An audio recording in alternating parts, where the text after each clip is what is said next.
13, 14 years old, and started doing plays in school and in high school. Did as many plays as I could find to do. I grew up in Denver, and so did Naomi, it turns out, and then just wanted to do it. So I went to university and ended up getting lucky and starting work pretty quickly. Started in the theater, and then in Minneapolis, they had some tax credits like they used to have down here in Florida. Oh yeah. And they brought a bunch of films there, and one of them was Fargo. And a really great marketing plan for an actor is to be in an Oscar-nominated movie. If you can manage that, it's a really good marketing plan. FYI. Nice. Yeah, no, I was the same sort of thing. I kind of got bit by the bug really young in Denver. Yeah, I got my SAG card on my 15th birthday. And, on your 15th birthday, you got your SAG card? Yeah, and then I didn't work again for... No, that's not true. But I was a theater major in college and all that. Moved to Los Angeles, and I was less lucky. I don't have any Oscar credits, but, I kind of found my own way. I started writing a lot of my own material. I have a couple one-woman shows that I took to New York and Edinburgh and the London's West End. And your show in Edinburgh, it was called Carnival Knowledge, Love, Lust, and Other Human Oddities. Is that correct? Yes, I actually have a copy on my table. Oh, excellent. You should buy that. And then that's sold out at Edinburgh a couple times. Is that correct? Yeah. Edinburgh is like climbing the Himalayas, for actors. It's a real, after that experience, you realize, it separates the men from the boys, So it was, with or without success, I was in the right industry, but it does feel better with success, which came shortly thereafter, actually.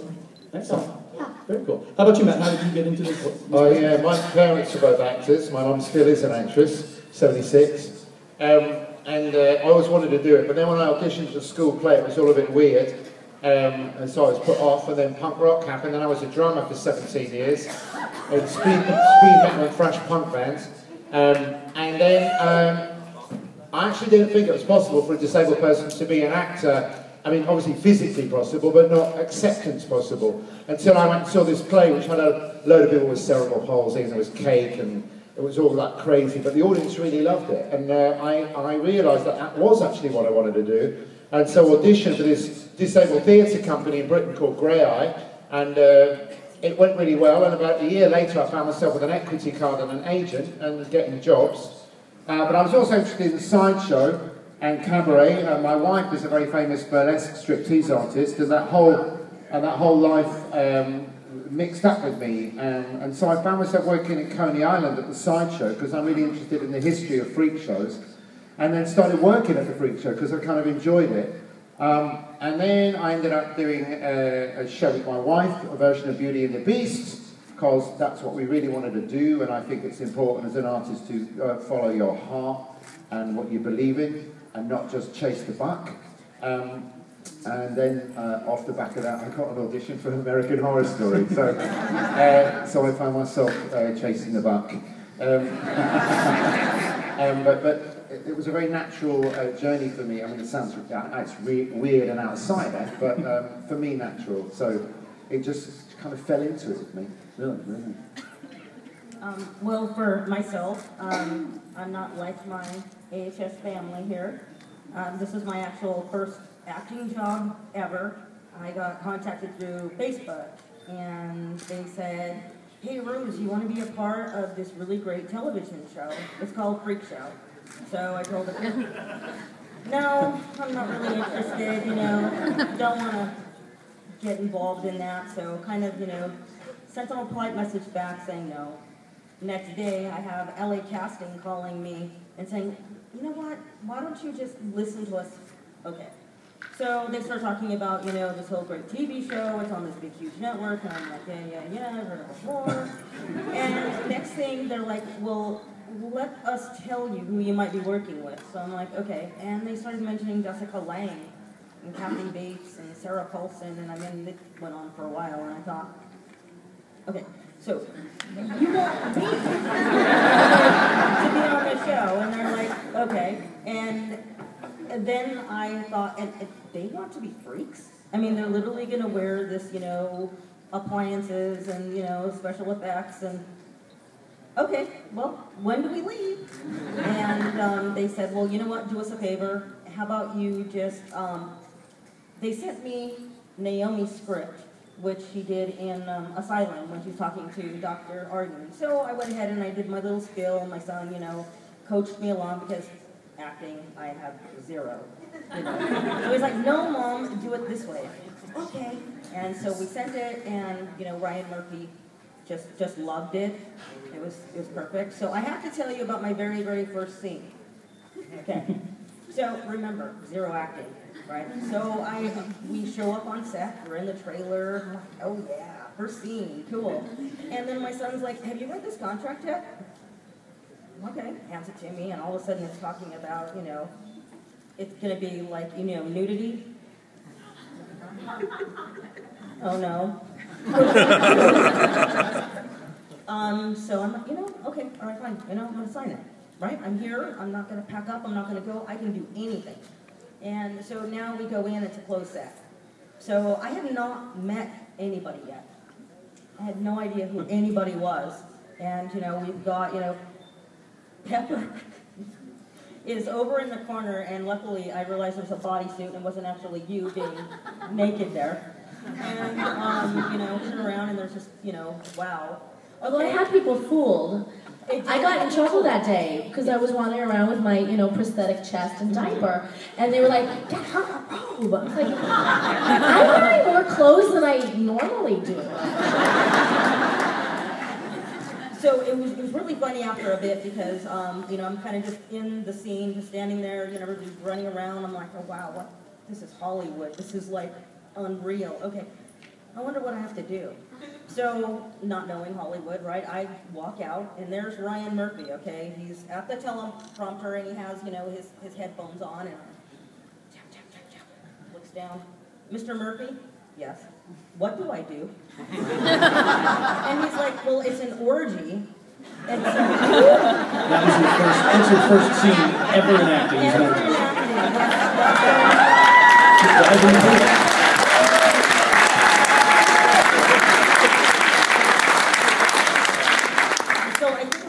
The very, you know, the real funny part was, you know, meeting Erica. She's an absolutely, you know, beautiful woman. And she's coming from Pueblo, Colorado. You know, we're like a farm town, you know. We don't see many people like Erica. So I didn't realize that Erica was transgender. So in the scene, Ryan says, take these box of matches, climb over Erica's leg, and then just roll on up and light her opium pipe. So, you know, like an orgy. Like you do every day. For somebody, you climb over them. And then, you know, here's Erica, you know, and then I realized, and I lost the, I'm so sorry about the matches. I mean, they went in so many different crevices. And all of a sudden I hear in the background, cut. Get rid of the matches, and I thought, oh my God, they're gonna get rid of Rose next. So I didn't tell anybody anything. Like a week later, I was in makeup, and you know, Jessica comes up behind me, gives me a hug, and she tells me, "Way to break out into Hollywood, kid." So after that, it was kind of like the joke on set. Your first day in Hollywood is like so many people's last day in Hollywood. So that's fantastic. Good start. How about you? Slept your way to the top. Top of Erica. Right. Which is very high. That is. It is amazing, like to see the Guinness Book of World Records shortest woman in the world. Joe T is right here, and sitting next to Erica, who is 6'8", I believe. Yeah, it's so amazing to see this, and it's such a wonderful thing that we can all come together and see people of all types and all ways. So, Joe T, how did you become a part of this world? मुझे मेरे profile page से offer आया था American horror story का। मेरे लिए ये बहुत बड़ा सरप्राइज था, और जो मेरा सपना था कि हॉलीवुड में मेरी एंट्री हो, और वो मुझे ऑफर आया, मैं बहुत खुश थी। और सारे एक्टर्स बहुत अच्छे थे, जेसिका लैंग, सारा पॉल, ये सब मुझे बहुत अच्छे लगे, और मुझे अमेरिकन हॉरर स्टोरी से हॉलीवुड में एंट्री हुई। मैं बहुत खुश थी। Alright, she got an offer through Facebook profile and it was agreed to enter into Hollywood, and she was really surprised when someone contacted her to be on the show. And the lead actors were really nice to her and she adjusted really well.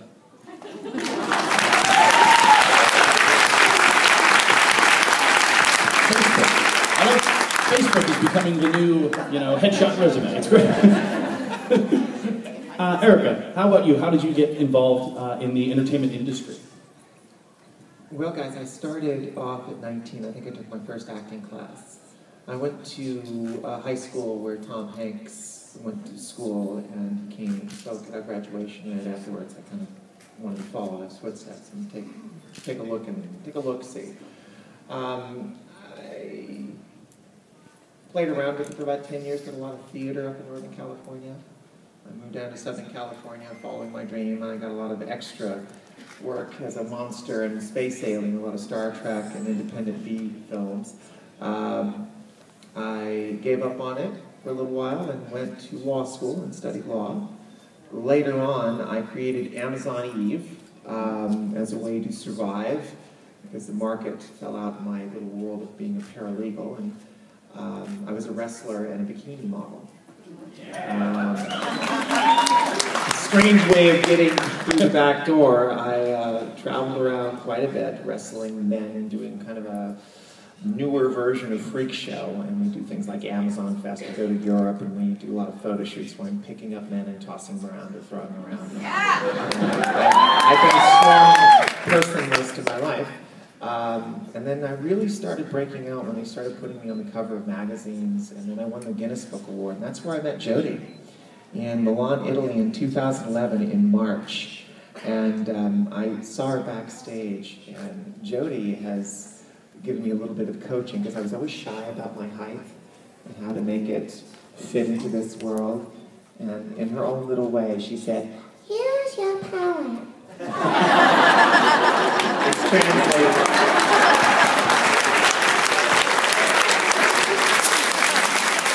A little bit of longer translation, but use the gift God gave you. I got asked to audition. They actually called me in to do Shelley Godfrey in Hemlock Grove. And then from that, I did another series called Family Tools. And I did a few commercials, and I got called in. Now, I got to premise this. I told my manager, we're going to have to think outside the box if we're going to get noticed, so I need you to remove the gender as an exclusion. So if there's a male part you think I'm right for, if there's any part you think I'm right for, put me in. The part Amazon Eve was originally written for a man in American Horror Story Freakshow, Johnny Wong in the pants. So I slicked back my hair, I bound my breast, I wore blue jeans, tennis shoes, and a flannel shirt, and I nailed it. And I Googled who I was and said, "Oh, Amazon Eve, that's even freakier, let's use that." And that's how it really started. It was great. Good.